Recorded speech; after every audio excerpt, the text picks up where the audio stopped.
ये वो चीज़ें हैं जिनका कोई विरोध नहीं करता। पूरे देश के लोग इसका स्वागत करेंगे, लेकिन इन पर अमल नहीं होता। एक चीज़ को चुना जाता है जिसको देश के लोग नहीं पसंद करेंगे, जो देश के अंदर फूट को बढ़ाएगा, फूट डालेगा।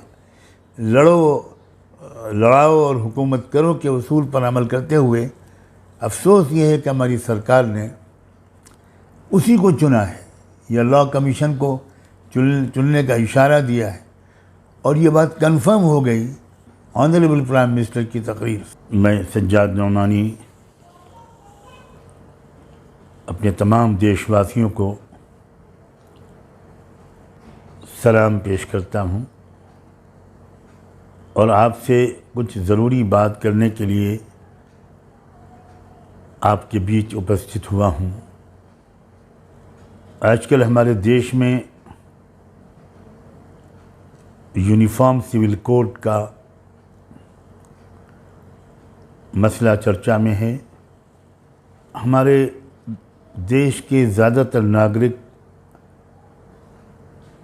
मेरा ख़्याल ये है कि यूनिफॉर्म सिविल कोड को ठीक तौर पर समझते नहीं हैं और इस बारे में कोई सही राय कायम करना कि इसको सपोर्ट करना चाहिए या इसको अपोज़ करना चाहिए, यह हमारे अक्सर देशवासियों के लिए शायद आसान नहीं होता।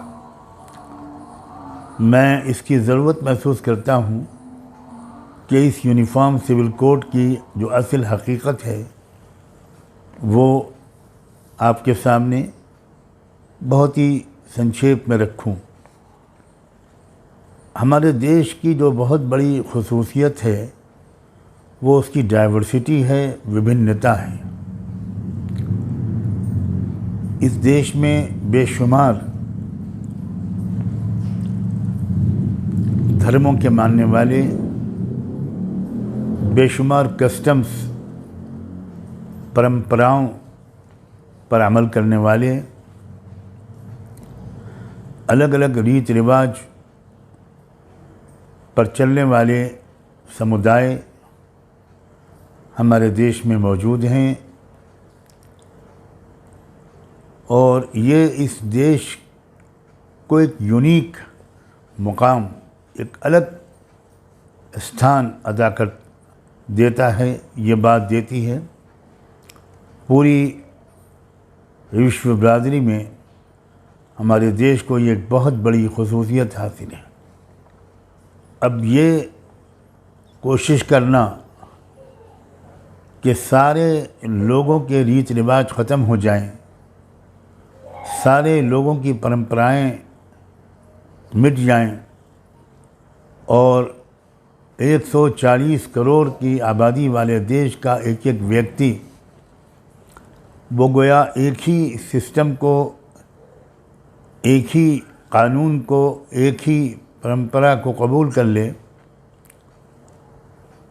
ये चाहा जा रहा है यूनिफॉर्म सिविल कोड के ज़रिए। जो इस देश की जो आत्मा है, इस देश की जो विशेषता है, ये उसके सख्त खिलाफ है। और जो लोग झूठ बोलने के आदी हैं, धोखा देने के माहिर हैं, वो इस बात को इस तरह मशहूर करते हैं कि जैसे यूनिफॉर्म सिविल कोड के ख़िलाफ़ सिर्फ मुसलमान बोलते हैं, इसकी मुखालफत सिर्फ मुसलमान करते हैं। ये बहुत खुला हुआ धोखा है और अफसोस ये है कि हमारे देश के प्रधानमंत्री ने भी भोपाल में अपनी चुनावी मुहिम का आगाज़ इसी मुद्दे को छेड़कर और यही गलतफहमी फैलाकर किया है कि मुसलमानों को कुछ लोग यूनिफॉर्म सिविल कोड के ख़िलाफ़ भड़काते हैं। मैं आज अपने देशवासियों को और विशेषकर जो हमारे देश का बहुजन समाज है जो ज़बरदस्त बहुमत में है, मेजॉरिटी में है, मैं उसको बताना चाहता हूँ कि इस कानून का जो सबसे बड़ा नुकसान होगा वो आदिवासियों को होगा, वो हमारे शेड्यूल कास्ट भाइयों और बहनों को होगा, जिनको आमतौर पर लोग दलित कहते हैं। शेड्यूल ट्राइब के लोगों को होगा, जो ट्राइबल लोग हैं, शेड्यूल ट्राइब के लोग हैं, उनको होगा। सिख भाइयों को होगा, क्रिश्चियंस को होगा, बुद्धिस्ट लोगों को होगा।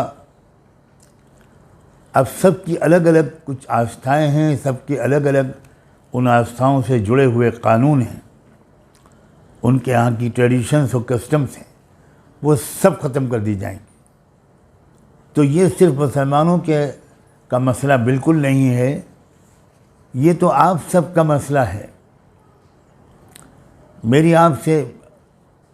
मैं आपसे निवेदन करना चाहता हूँ कि आप ज़रा सच्चाई को समझिए और इन शोषित समाजों के लीडरों और पढ़े लिखे लोगों को से ये मैं विनती करता हूँ कि आप अपने समाज के लोगों को जल्द से जल्द सच्चाई से अवगत कराइए।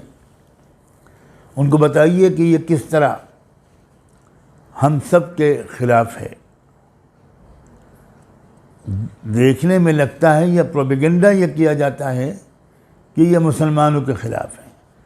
मुसलमान चूँकि यूनिफॉर्म सिविल कोड को ज़्यादा समझते हैं और वो समझते हैं कि ये देश के लिए बहुत नुकसानदेह है, देश की एकता और अखंडता खतरे में पड़ सकती है, इसलिए वो इसका विरोध करते हैं।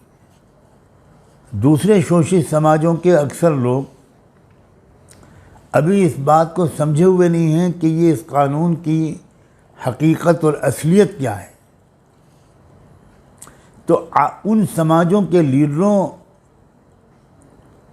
उनके मार्गदर्शकों, उनके पढ़े लिखे भाइयों और बहनों का ये बहुत बड़ा कर्तव्य बनता है कि वो इस सच्चाई से खुद वाकिफ़ हों और अपने अपने समाज के एक एक शख्स को, एक एक व्यक्ति को ये बात बताएं। जो भी रियायतें दी गई हैं हमारे आदिवासियों को, जल, ज़मीन और जंगल के कानून के तहत, सब छिन जाएंगी। आदिवासियों की ज़मीन को कोई ख़रीद नहीं सकता। कलेक्टर की स्पेशल परमिशन के बग़ैर जो मुश्किल से मिलती है, ये कानून भी ख़त्म हो जाएगा और उनकी लाखों एकड़ ज़मीनें बिकेंगी और उन ज़मीनों के नीचे जो ख़जाने छुपे हुए हैं वो आदिवासियों के काम नहीं आएंगे। अब तो सैटेलाइट के ज़रिए साबित हो चुका कि जिन इलाक़ों में हमारे आदिवासी लोग ज़्यादा रहते हैं, उन इलाक़ों में बहुत ही कीमती धातें कुदरत ने छुपा रखी हैं और वो जब निकलेंगी तो मालामाल हो जाएंगे उस ज़मीन के मालिक लोग। तो इससे पहले कि वो मरहला आए, वो स्टेज आए, वो कानून ही बदला जा रहा है। अब उन ज़मीनों को ख़रीद लिया जाएगा और चंद पूंजीपति उस ज़मीन को ख़रीदेंगे। पूंजीपतियों का नाम लेने की मुझे ज़रूरत नहीं है, जिनके ख़जाने में सारे देश का ख़जाना डाला जा रहा है, वही पूंजीपति उन ज़मीनों को ख़रीदेंगे और वह आदिवासी जो उसके मालिक थे, वो उन ज़मीनों में बनने वाले कारखानों में मजदूरी करेंगे। और भी इसके बहुत दूर तक दूरगामी नुकसानात हैं। मैं चूँकि ज़्यादा लंबी बात नहीं करना चाहता, मैं सिर्फ अपने देशवासियों को और शोषित और पीड़ित समाज के लोगों को ख़ास तौर पर ये बताना चाहता हूँ और उनके लीडरों और पढ़े लिखे लोगों से ये निवेदन करना चाहता हूँ कि आप अपने समाज के लोगों को बताइए और उनसे कहिए कि वो लॉ कमीशन ने जो इस वक्त पूछा है इंडियन पब्लिक से, भारत की जनता से, कि आप क्या यूनिफॉर्म सिविल कोड को पसंद करते हैं या नहीं, तो फिर इसका जवाब सिर्फ मुसलमानों की तरफ से बिल्कुल नहीं जाना चाहिए। इसका जवाब पूरे देश के गरीब जनता की तरफ से, पूरे देश के पिछड़े हुए समाज की तरफ से, ओबीसीज़ की तरफ से, शेड्यूल्ड कास्ट शेड्यूल्ड ट्राइब की तरफ से, आदिवासियों की तरफ से, सिखों, क्रिश्चियंस और लिंगायत लोगों की तरफ से और दूसरे तमाम समाजों के लोगों की तरफ से जाना चाहिए। No to UCC. आप अपने इलाके के लोगों से पता कीजिए कि लॉ कमीशन को हम अपना रिस्पांस कैसे भेजें। हम शुक्रगुजार हैं लॉ कमीशन के कि उन्होंने राय मांगी है। हालांकि इस पर हमको ताज्जुब है कि ये काम पहले हो चुका है और लॉ कमीशन 21वां लॉ कमीशन इस पर मुतमईन हो गया था कि कोई ऐसा एक कानून सबके लिए नहीं बनाया जा सकता, नहीं बनाया जाना मुमकिन है, उचित नहीं है, भारत के लिए तो बिल्कुल उचित नहीं। अब ये नहीं समझ में आता हमारे कि जब 21वां लॉ कमीशन इस बात का ऐलान कर चुका और फाइल को बंद कर चुका, तो 22वें लॉ कमीशन ने ये बहस क्यों छेड़ी है और सिर्फ एक महीने का समय क्यों दिया है। इसका जवाब हमको तब मिला जब प्रधानमंत्री का मध्य प्रदेश या भोपाल का जो भाषण हुआ उससे पता चला कि जो लोग ये कहते थे कि ये चुनावी मुद्दा है, वो गलत नहीं कहते थे।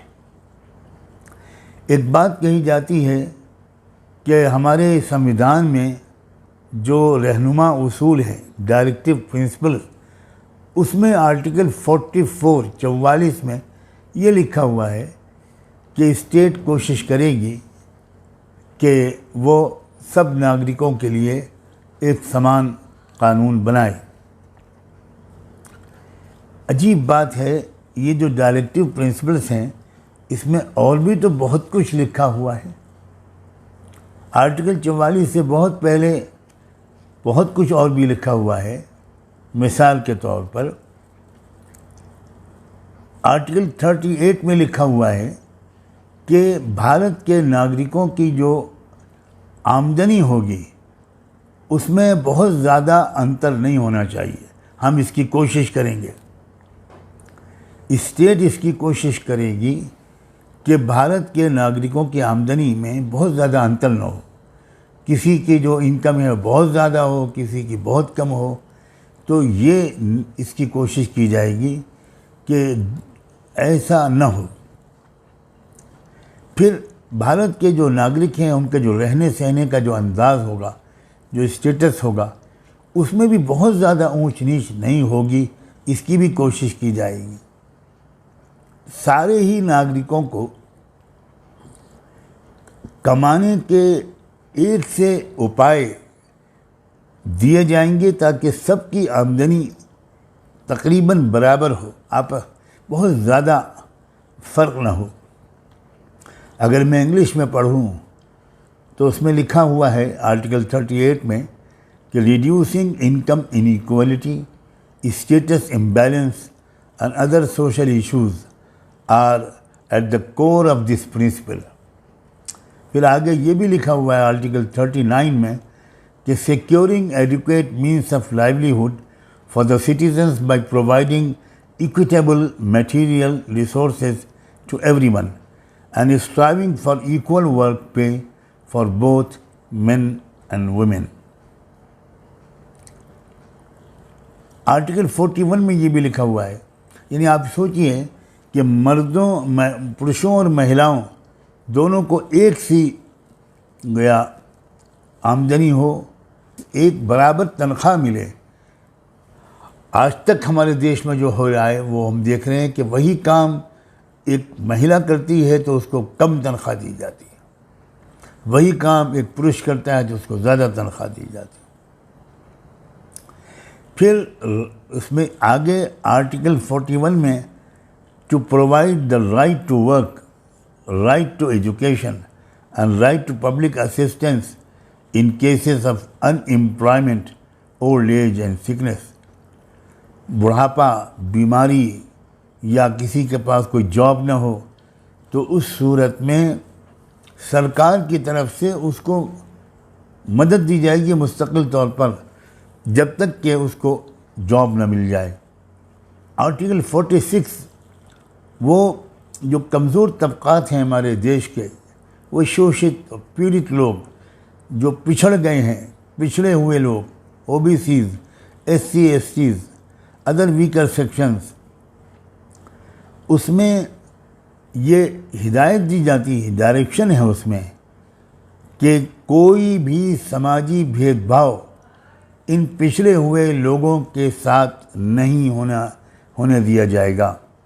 फिर आर्टिकल 47 में कि नशे पर पाबंदी लगाई जाएगी, कोई भी नशीली चीज़ का इस्तेमाल रोका जाएगा और वो चीज़ें जो सेहत के लिए हानिकारक हैं और जिन पर शुबा होता है कि ये शायद नशा लाएं, ड्रग्स जैसी चीज़ें, सबको बैन किया जाएगा। अब ये वो चीज़ें हैं जिनका कोई विरोध नहीं करता, पूरे देश के लोग इसका स्वागत करेंगे, लेकिन इन पर अमल नहीं होता। एक चीज़ को चुना जाता है जिसको देश के लोग नहीं पसंद करेंगे, जो देश के अंदर फूट को बढ़ाएगा, फूट डालेगा, लड़ाओ और हुकूमत करो के उसूल पर अमल करते हुए अफसोस ये है कि हमारी सरकार ने उसी को चुना है या लॉ कमीशन को चुनने का इशारा दिया है और ये बात कंफर्म हो गई ऑनरेबल प्राइम मिनिस्टर की तकरीर से। मैं आप सबसे निवेदन करता हूँ कि आप इसका विरोध करें, ये हमारा एक लोकतांत्रिक हक भी है और फ़र्ज़ भी है। आप हिस्सा लें इसमें और हर गांव की सतह पर, हर जगह जहां तक ये आवाज़ पहुंचे, आप कोशिश करें कि अपने समाज के लोगों का जवाब भिजवाएं। आप किसी से पता कर सकते हैं कि आप किस तरह जवाब भेजेंगे। मैं इस बात की कोशिश करूंगा कि इसके अंत में आपको वो लिंक दे दिया जाए या वो तरीक़ा बता दिया जाए जिससे आपका जवाब लॉ कमीशन तक तुरंत पहुंच जाएगा। लाखों और करोड़ों की तादाद में मैं अपने शोषित समाज के लोगों से ये दरख्वास्त करता हूं और उनके जितने भी संगठन हैं, उनके जितने भी ऑर्गेनाइजेशंस हैं, उनके जितने भी सोशल और पॉलिटिकल लीडर्स हैं, उनसे ख़ास तौर पर दरख्वास्त करता हूं कि आप इस वक्त इस काम को सबसे ज़्यादा प्राथमिकता दें और अपने अपने समाज के हज़ारों और लाखों लोगों की तरफ से ये जवाब लॉ कमीशन को भिजवाएं। ये आपकी ज़िम्मेदारी है और ये देश को आपस की फूट और खाना जंगी से बचाने की एक बहुत ज़रूरी कोशिश है। मैं उम्मीद करता हूँ कि आप इस पर ध्यान देंगे। आपने मेरी ये बात सुनी, मैं इस पर आपका शुक्रिया अदा करता हूँ। खुदा हाफ़िज़।